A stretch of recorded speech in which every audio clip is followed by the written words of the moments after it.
हरे कृष्ण, राधे राधे जी सबको।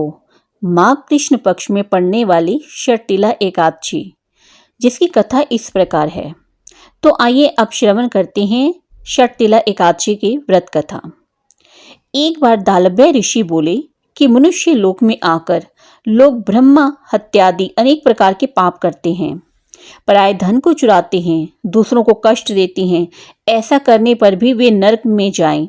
हे भगवान, अल्प दान करने में अनायास पाप दूर हो जाएं। कुलसत्य मुनि बोले कि हे महाभाग, तुमने बहुत सुंदर प्रश्न किया है, जिसको ब्रह्मा विष्णु और इंद्रादि देवताओं ने किसी से भी नहीं कहा। तुम्हारे पूछने पर उस गुप्त बात को मैं तुमसे कहूंगा। माघ मास के आरंभ में ही शुद्धता से स्नान करके इंद्रियों को वश में करें। जल से थोड़े हाथ पैर धोकर भगवान का स्मरण करें। ऐसा गोबर लें जो पृथ्वी पर गिरा हो, उसमें तिल और कपास मिलाकर पिंड बना लें। उनकी 108 पिंड बनावें। यदि माघ के महीने में पूर्वाषाढ़ा व मूल नक्षत्र आ जाए तो उसमें नियम लें, या कृष्ण पक्ष की एकादशी को नियम लें। उसका विधान मुझसे सुनो। स्नान करके पवित्र होकर कीर्तन करते हुए एकादशी का उपवास करना चाहिए। रात्रि जागरण करें और गोबर के बने हुए 108 पिंडों से हवन करें। शंख चक्र गदाधारी भगवान का पूजन करना चाहिए। चंदन अगर कपूर चढ़ावें। बूरा मिला हुआ नैवेद्य चढ़ाकर बारंबार कृष्ण भगवान का नाम का स्मरण करें। यदि इस सब का अभाव हो तो सुपारी ही श्रेष्ठ है। फिर अर्घ्य देकर जनार्दन का पूजन करके प्रार्थना करें, हे कृष्ण, आप दयालु तथा पापियों को मोक्ष देने वाले हो। हे जगत पिता, मेरे दिए हुए अर्घ्य को लक्ष्मी समेत स्वीकार करिए और कहें कि श्री कृष्ण भगवान मेरे ऊपर प्रसन्न हो। ऐसी कृपा हे भगवान हम आपसे चाहते हैं। प्रकार की प्रार्थना करें। खेत में तिल बोने से जितनी संख्या में तिल पैदा होते हैं, उतने हजार वर्ष तक वह मनुष्य स्वर्ग में निवास करता है। तिल से स्नान करना, उपटन बनाना, होम तर्पण, भोजन और दान करें। ये 6 प्रकार की विधि पापों का नाश करती है। इसी से इस एकादशी का नाम षटतिला एकादशी पड़ा है। नारद जी बोले कि हे कृष्ण, षटतिला एकादशी से क्या फल मिलता है? यदि आप मेरे ऊपर प्रसन्न हैं तो इतिहास समेत मुझसे कहिए। श्री कृष्ण जी बोले, हे नारद, एक ब्राह्मणी मनुष्य लोक में एक ब्रह्मचर्य व्रत का पालन करती हुई देवताओं का पूजन करती थी। वह पूर्ण मास व्रत में लगी हुई सदा मेरी भक्ति करती थी। कृष्ण का उपवास करती हुई पूजा में लगी रहती थी।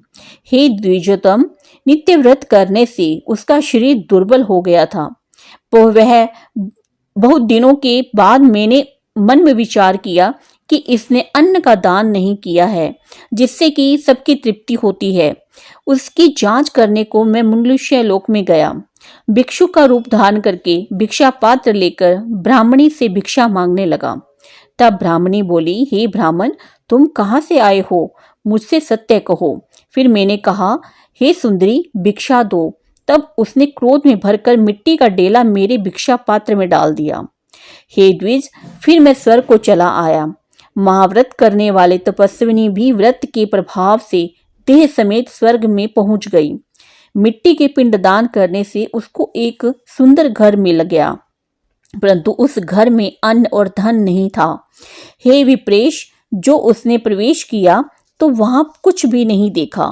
हे द्विज, तब घर से निकलकर मेरे पास आई हुई और बहुत कुपित होकर बोली कि सब लोगों को रचने वाला भगवान का मैंने बड़े कठिन व्रत और उपवास और पूजा से आराधना की है, परंतु हे जनार्दन, मेरे घर में अन्न धन कुछ भी नहीं है। तब मैंने उनसे कहा कि तू जैसी आई है उसी तरह अपने घर चली जा। देवताओं की स्त्रियां कौतूहल के वश तुझको देखने आएंगी। तब षटतिला एकादशी का महात्म्य बिना पूछे दरवाजा मत खोलना। ऐसा सुनकर वह मनुष्य लोक को चली गई। हे नारद, तब देवताओं की स्त्रियां उसे देखने आई और कहा कि हम तुम्हारे दर्शन के लिए आई हैं, तुम दरवाजा खोलो। मानुषी बोली, यदि तुम मुझे अवश्य ही देखना चाहती हो तो दरवाजा खोलने से पहले षटतिला का व्रत का पुण्य और महात्म्य कहने की कृपा कीजिए। उनमें से एक को महात्म्य कहना होगा।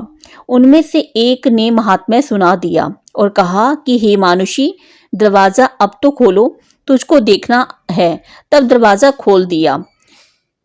उन सबने मानुषी को देख लिया। देवियों के उपदेश से सत्य पर चलने वाली उस मानुषी ने मुक्ति और भक्ति देने वाली षटतिला एकादशी का व्रत किया। तब वह मानुषी क्षण भर में रूपवती और कांति युक्त हो गई और उसके यहाँ धन धान्य वस्त्र सुवर्ण चांदी ये सब हो गया। विधि पूर्वक किया हुआ दान सब पापों का नाश करता है। हे मुनि, सतम, इसमें शरीर से थकावट, अनर्थ अथवा कष्ट नहीं होता। इसी के साथ माघ मास के कृष्ण पक्ष की षटतिला एकादशी की व्रत कथा समाप्त होती है। हरि बोल, हरि बोल, हरि बोल। राधे राधे जी सब।